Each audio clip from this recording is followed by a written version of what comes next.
A new fight over abortion has thrown a late obstacle into negotiations on the year-end stopgap spending deal days before a possible government shutdown.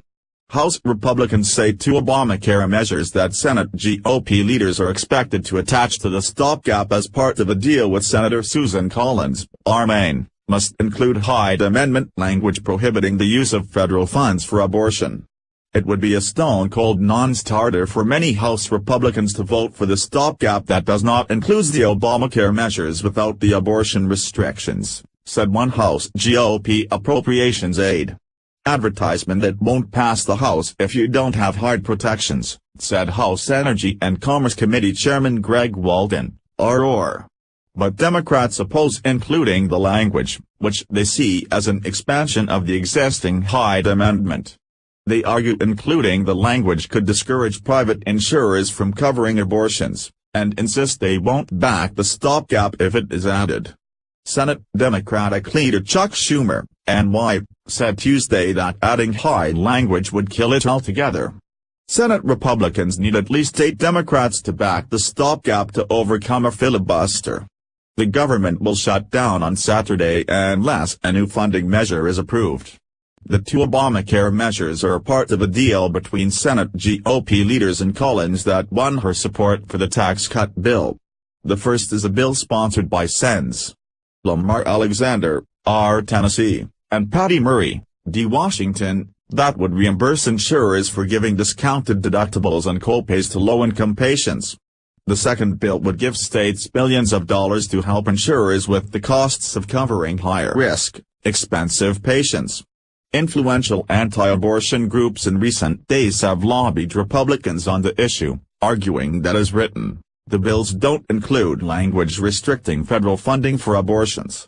Obamacare currently allows the insurer subsidies, called cost-sharing reductions, CSRs, to go toward plans that cover abortions, but insurers must keep those funds separate from abortion services.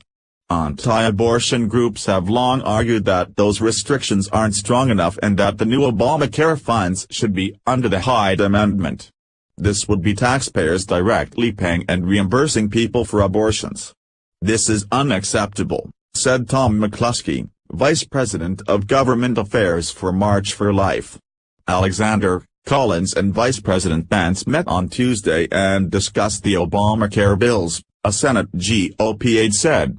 While President Trump is believed to support the deal with Collins, it has long been controversial with House conservatives, who earlier this month sought to push back a deadline for funding the government until after Christmas to separate it from the tax fight.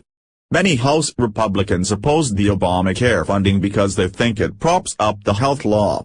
Now, facing pressure from anti-abortion groups, Republicans are digging in their heels further.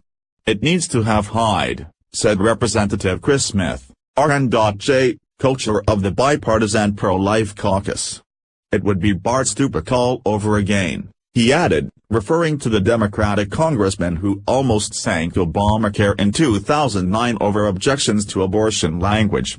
House Ways and Means Chairman Kevin Brady, R. Texas, said GOP leaders are listening carefully to the rank-and-file members. They understand where members are at on this, he said. At a House GOP conference meeting on Tuesday morning, a number of lawmakers raised objections to a stopgap that includes the Collins deal without the Hyde language. Speaker Paul Ryan, R.W.I.S., told members we're not going to pass something without Hyde protections, according to Representative Phil Rowe, R. Tennessee. Representative Tom Cole, R. Oklahoma, who is close to GOP leadership, said Republicans don't want to be seen as supporting Obamacare in the first place. The addition of the abortion fight just dials things up more. I think Ryan listens to his members, and I think he got a lot of pushback on that today, Cole said. There's no stronger pro-life person than Paul Ryan. That's never coming through here without Hyde language in it. Anti-abortion groups have also been pushing Republicans in the Senate to just add the Hyde Amendment to the Obamacare bills and avoid a fight with the House. Some Senate Republicans have instead suggested asking Trump to pass an executive order that stipulates that the CSRs can't be used for abortions. President Obama issued an order in 2010 to gain support from anti-abortion Democrats, including Stupik, who threatened to vote against Obamacare because it didn't have hard protections. Senator Mike Rounds, RS.D., said Tuesday that he thought getting Trump to issue an executive order could be a way out of the showdown, and said that option had been discussed. But that wasn't enough for anti-abortion groups then, and it likely won't be now, either. That's not really the role of the administration, McCluskey of March for Life said. That would be legislating from the executive branch. There aren't two different standards just because a pro-life president is in the White House. Senator John Thune, RS.D., the number 3 Senate Republican, said the House is likely to have to make a decision once the Obamacare measures get through the Senate. If you look at where the commitments have been made in terms of Senator Collins, the leader is going to be putting those on the floor, and I think they'll probably pass the Senate, and I think it's going to be up to the House about how they want to deal with it, Thune said.